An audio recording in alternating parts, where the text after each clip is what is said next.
आज की कथा श्री राधा कृष्ण की अद्भुत कथा है। इसको अंत तक जरूर सुनिएगा। एक बार की बात है, श्री श्याम सुंदर माता अंबिका के मंदिर गए और उनसे प्रार्थना करने लगे, हे अंबिका, आप मुझ पर कृपा करो। माँ बोली, गोविंद, आप यहाँ आ गए हो, साय में यशोदा मैया आपका इंतज़ार कर रही होगी, तो मैंने आपका एक रूप मैया के पास स्थापित कर दिया है ताकि आपकी माँ आपके विरह में रोवे ना। आप बताओ कन्हैया, क्या प्रार्थना है आपकी? कन्हैया बोले, माँ एक बात बताओ, सारे विश्व में सबसे कोमल वस्तु कौन सी है? माँ मुस्कुरा के बोली, कन्हैया, इस दुनिया में सबसे कोमल दो वस्तु हैं, एक श्री राधा रानी और दूसरे आप श्री कृष्ण। कन्हैया आश्चर्यजनित अवस्था में बोले, माँ ये तो मैं जानता हूँ, श्री राधा रानी अति कोमल हैं, पर मैं भी कोमल हूँ, ये मुझे आज पता चला है। आज आपसे एक विनय करता हूँ, मुझे आशीर्वाद दीजिए माँ। हे अंबिका माँ, एक आशीर्वाद दीजिए। जैसा आपने कहा कि मैं अति कोमल हूँ, तब मुझे आशीर्वाद दो, मैं जो चाहूँ वही बन जाऊँ।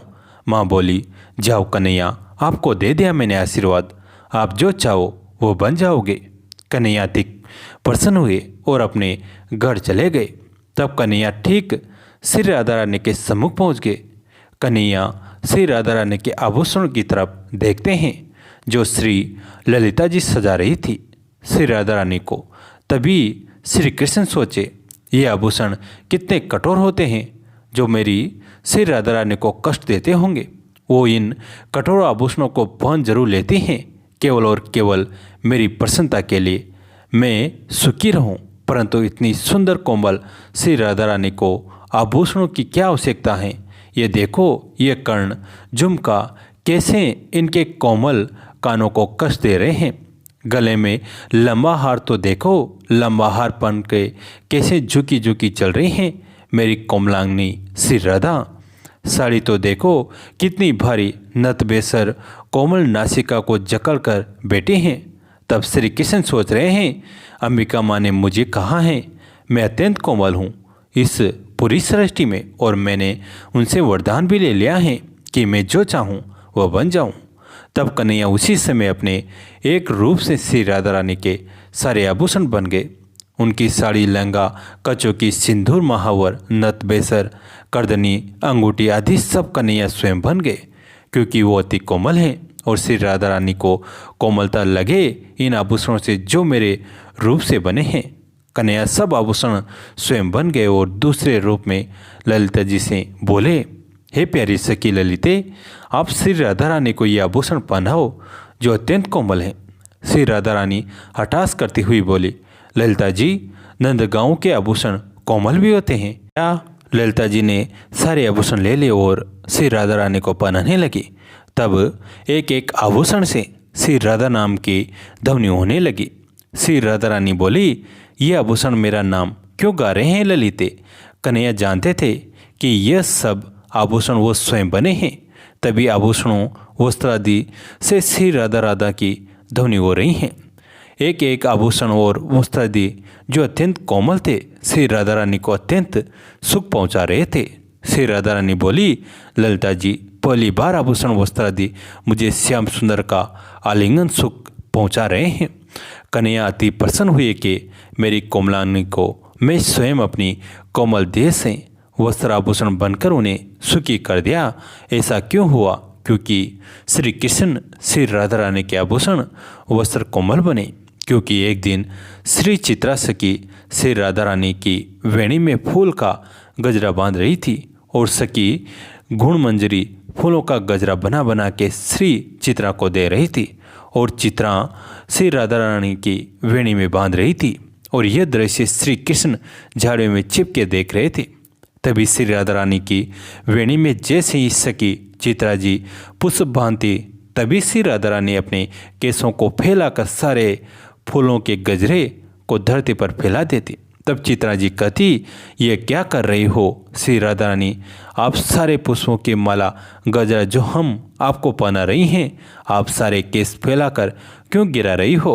श्री राधा रानी के आँखों में आंसू आ गए और ये सब श्री कृष्ण देख रहे थे। श्री राधा रानी सखी चित्रा का हाथ पकड़कर बोली, सखी, मैं तुम पर वारी वारी जाती हूँ, परंतु जब तुम मेरे केस में यह फूल की माला डालकर उन्हें बांधती हो तब मुझे अत्यंत वेदना होती है, क्योंकि ये काले केस मुझे श्याम सुंदर के वर्ण की याद दिला देते हैं। और जब तुम मेरे श्याम सुंदर रूपी केसों को फूलों से बांधने का प्रयास करती हो तब मैं दुखी हो जाती हूँ कि तुम कैसे मेरे श्याम सुंदर रूपी केसों को बांध सकती हो। मैं अपने श्याम को बनता नहीं देख सकती, बस तभी ही अपने सारे केस श्रृंगार को पल में खराब कर सब केसों को खोल देती हूँ कि मेरे कन्हैया को कोई ना बांधे, चाहे मैं ही क्यों ना हो। ऐसी है श्री राधा रानी का प्रेम, प्रेम की देवी श्री राधा रानी की सदाई जय हो। एक पंडित जी थे। पंडित जी ने एक दुकानदार के पास 500 रुपये रख दिए। उन्होंने सोचा कि जब बच्ची की शादी होगी तो पैसा ले लेंगे। थोड़े दिनों के बाद जब बच्ची सियानी हो गई तो पंडित जी उस दुकानदार के पास गए। दुकानदार ने नकार दिया कि आपने कब हमें पैसा दिया था। उसने पंडित जी से कहा कि क्या हमने कुछ लिख कर दिया था। पंडित जी इस हरकत से परेशान हो गए और चिंता में डूब गए। थोड़े दिन के बाद उन्हें याद आया कि क्यों न राजा से इस बारे में शिकायत कर दे ताकि वे कुछ फैसला कर दें एवं मेरा पैसा कन्या के विवाह के लिए मिल जाए। वे राजा के पास पहुँचे तथा अपनी फरियाद सुनाई। राजा ने कहा, कल हमारी सवारी निकलेगी, तुम उस लाला जी की दुकान के पास खड़े रहना। राजा की सवारी निकली। सभी लोगों ने फूल मालाएं पहनाए, किसी ने आरती उतारी। पंडित जी लाला जी की दुकान के पास खड़े थे। राजा ने कहा, गुरुजी आप यहाँ कैसे? आप तो हमारे गुरु हैं, आए इस बग्गी में बैठ जाइए। लाला जी ये सब देख रहे थे। उन्होंने आरती उतारी। सवारी आगे बढ़ गई। थोड़ी दूर चलने के बाद राजा ने पंडित जी को उतार दिया और कहा कि पंडित जी हमने आपका काम कर दिया, अब आगे आपका भाग्य। उधर लाला जी ये सब देखकर हैरान थे कि पंडित जी की तो राजा से अच्छी सांठगांठ है, कहीं वे हमारा कबाड़ा न करा दे। लाला जी ने अपने मुनीम को पंडित जी को ढूंढ कर लाने को कहा। पंडित जी एक पेड़ के नीचे बैठकर कुछ विचार कर रहे थे। मुनीम जी आदर के साथ उन्हें अपने साथ ले गए। लाला जी ने प्रणाम किया और बोले, पंडित जी हमने काफ़ी श्रम किया और पुराने खाते को देखा तो पाया कि हमारे खाते में आपका 500 रुपये जमा है। पंडित जी 10 साल में ब्याज के 12,000 रुपये हो गए। पंडित जी आपकी बेटी हमारी बेटी है, अतः 1,000 रुपये आप हमारी तरफ से ले जाइए तथा उसे लड़की की शादी में लगा देना। इस प्रकार लाला जी ने पंडित जी को 13,000 रुपये देकर प्रेम के साथ विदा किया। जब मात्र एक राजा के साथ संबंध होने भर से विपदा दूर हो जाती हैं तो हम सब भी अगर इस दुनिया के राजा दीन दयालु भगवान से अगर अपना संबंध जोड़ ले तो आपकी कोई समस्या कठिनाई फिर आपके साथ अन्याय का कोई भी प्रश्न नहीं उत्पन्न होता है। जय जय श्री राधे। कैसी लगी आज की कथा कमेंट में ज़रूर बताएं। वीडियो को लाइक करें, चैनल को सब्सक्राइब करें, घंटी के बटन को दबाकर ऑल पर क्लिक करें। दोस्तों कहानी अंत तक सुनने के लिए आप सभी का तहे दिल से धन्यवाद।